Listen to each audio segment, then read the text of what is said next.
I don't have words to describe how I felt then or how I feel now. But I'll tell you one thing, baseball was real good to me. I've often wondered how a man who knew he was going to die could stand here and say that he was the luckiest man in the world.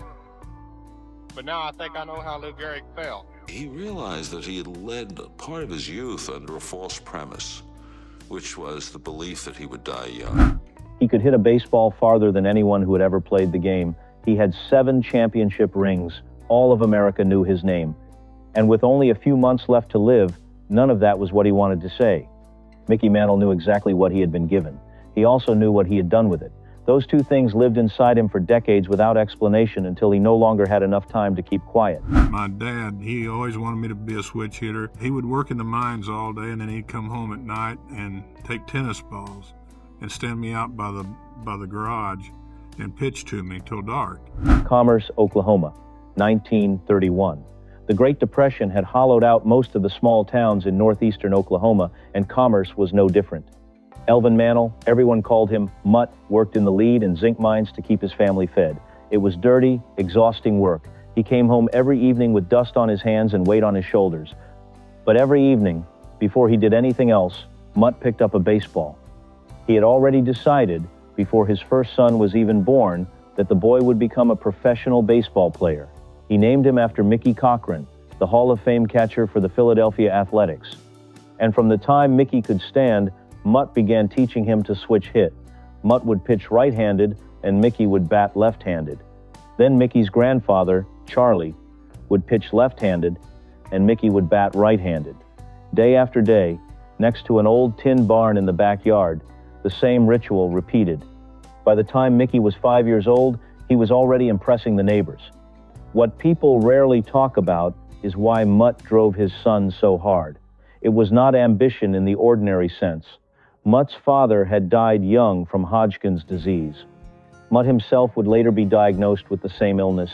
In a quiet part of himself, Mutt Mantle knew he was racing against something he could not outrun. The hours in the backyard were not just baseball practice. They were a father trying to leave something behind before the clock ran out. Mickey would carry that weight his entire life without ever fully understanding where it came from. In 1946, Mickey was 15 and playing football for Commerce High School. A teammate accidentally kicked him in the left shin. It seemed minor. It was not. The injury developed into osteomyelitis, a serious bone infection. Doctors considered amputation. A new drug called penicillin saved the leg, but the bone never fully recovered. It would remain weaker, more likely to break down under pressure. For a boy whose entire future depended on his body, this was a sentence hanging over everything that followed. 2 years later, Yankees scout Tom Greenwade came to Baxter Springs, Kansas, to watch a different player. A 17-year-old stepped up to the plate and hit 2 home runs, one from each side of the plate, both clearing the fence and rolling into the river more than 400 feet away. Greenwade forgot about the player he had come to see. He returned the following year, on the day Mickey graduated, and signed him on the spot. $140 a month, a bonus of $1,500. Spring training, 1951. Mickey Mantle was 19 years old. The Yankees had brought him straight to the major league camp, which almost never happened. Manager Casey Stengel watched him hit during the first few days and told a reporter something that stuck. "This kid ain't logical. He's a big league hitter and base runner right now." The plan was to ease him in alongside Joe DiMaggio, who was playing his final season in center field. Mickey would learn, then he would take over. What nobody planned for was Game 2 of the 1951 World Series against the New York Giants. A fly ball off the bat of Willie Mays drifted toward right center field. Both Mantle and DiMaggio moved toward it. At the last second, DiMaggio called for the ball. Mickey tried to stop. His cleats caught an open drainage cover in the outfield grass. His right knee twisted. He went down instantly, and witnesses said it looked like he had been shot. He was carried off the field on a stretcher. Decades later, sports medicine experts would speculate that Mantle likely tore his anterior cruciate ligament that day and that the surgical techniques of 1951 could not repair it. He may have played every remaining season of his career on a knee that was never properly fixed. In the hospital, his father Mutt came to visit, and Mickey would later say that seeing Mutt walk through that door was the moment something shifted inside him. Mutt looked worse than Mickey did. The Hodgkin's disease was already taking him. Mutt Mantle died the following year at the age of 39. Mickey Mantle was 20 years old. He had just inherited center field at Yankee Stadium, and he had just watched, up close, what the future looked like for the men in his family. He decided, somewhere quietly, that he probably would not live past 40 either. That belief would shape everything that came after. On April 17, 1953, Mantle hit a ball at Griffith Stadium in Washington that cleared the bleachers, crossed 5th Street, and landed in a residential backyard. Yankees press secretary Red Patterson paced off the distance and announced 565 feet.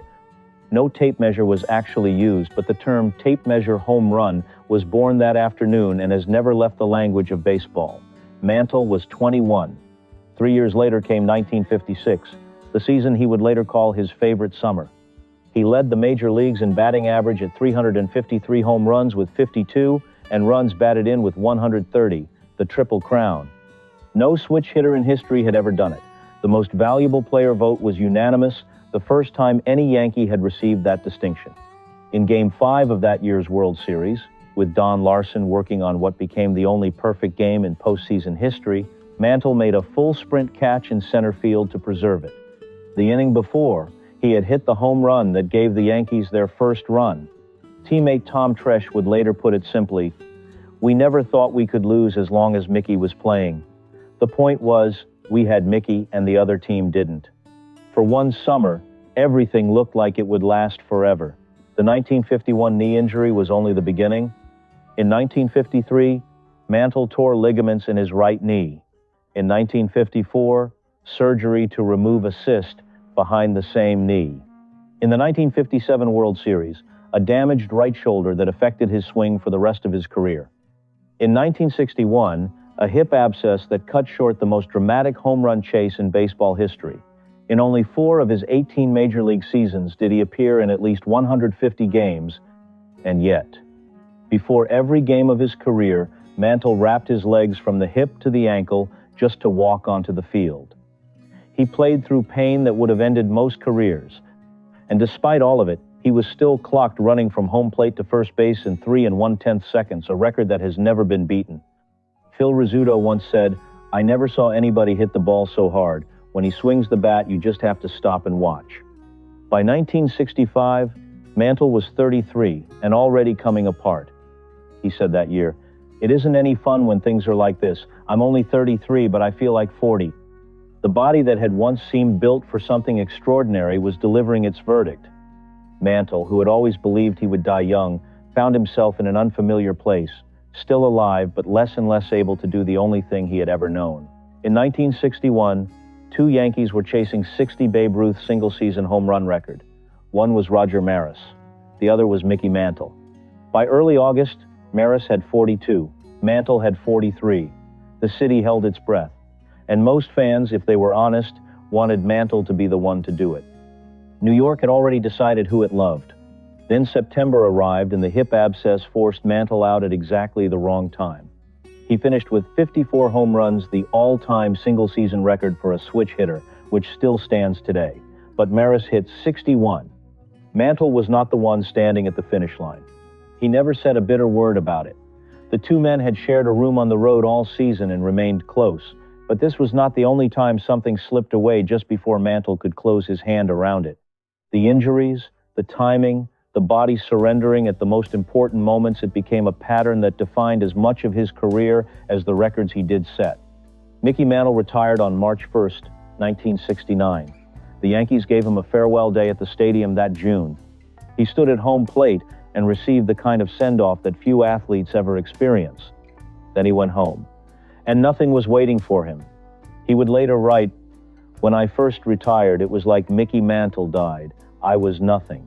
Nobody gave a damn about Mickey Mantle for about 5 years. Without baseball to anchor him, the drinking took over completely. He was absent through much of his sons' childhoods. 3 of his 4 sons would later struggle with the same dependency. The pattern Mantle had inherited from no one his father drank little, he had somehow passed down anyway. His marriage to Merlin quietly fell apart. In 1983, Baseball Commissioner Bowie Kuhn banned Mantle from the sport entirely, barring him from any official role with a team, Because he had taken a job as a greeter at a casino hotel in Atlantic City, the ban was lifted 2 years later. But for a man whose entire identity had been built inside the game, being formally expelled from it was its own kind of verdict. He admitted, "When I was drinking, I thought it was funny, the life of the party. But as it turned out, nobody could stand to be around me." What is worth understanding is this. Mantle had grown up convinced he would die young. His father at 39, his grandfather, 2 uncles. He had never built a life around the assumption of a future. When baseball ended and he was still alive, he did not know what to do with that. The drinking was what happens when a man spends his whole life preparing for an early death and then runs out of reasons why it has not arrived. In 1994, his son Billy died at 36 from Hodgkin's disease, the same illness, the same age as his grandfather, the same generation gap, repeated. That year, Mickey checked into rehabilitation.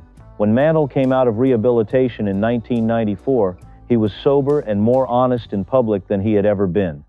He wrote in Sports Illustrated, "God gave me a great body to play with, and I didn't take care of it, and I blame a lot of it on alcohol."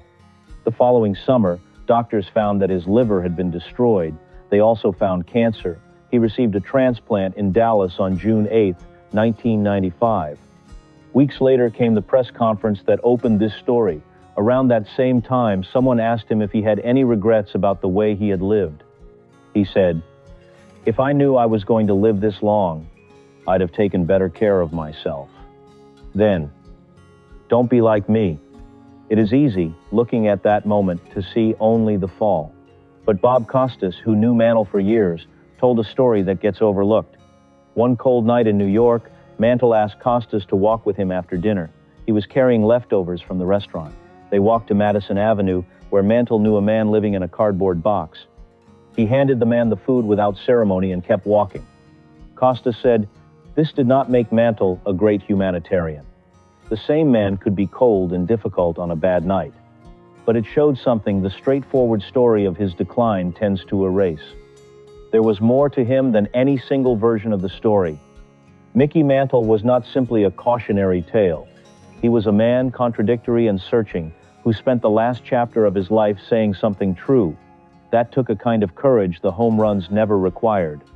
Mickey Mantle died on August 13, 1995, in Dallas, Texas. He was 63 years old, 23 years older than the age he had always assumed he would never reach. The records he left are extraordinary. 536 home runs, 7 World Series championships, 18 home runs in World Series play, a record that belongs to him alone. 3 Most Valuable Player awards, 20 All-Star selections. And in August of 2022, his 1952 Topps baseball card sold for $12,600,000, the most expensive piece of sports memorabilia ever sold at that time. That same card had been purchased in 1991 for $50,000. In 31 years, it had increased in value more than 250 times. But the thing that remains, 30 years after his death, is not the statistics. Bob Costas has carried a Mickey Mantle baseball card in his wallet for decades, not as a collectible, as a reminder. Of what? That is the question the story leaves open.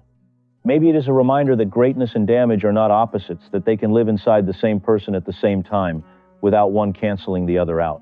Or maybe it is simpler than that. Maybe it is just the image of a boy in Commerce, Oklahoma, standing next to an old tin barn every evening while his father was still alive, learning to hit from both sides, trying to become something worth leaving behind. Mutt Mantle never saw what his son became. He died at 39, before the records, before the championships, before the card that sold for $12 million. But he built it one evening at a time before the clock ran out. And in the end, that is what Mickey Mantle carried his whole life. Not the trophies, but the memory of a father who believed in him before there was any evidence to justify it.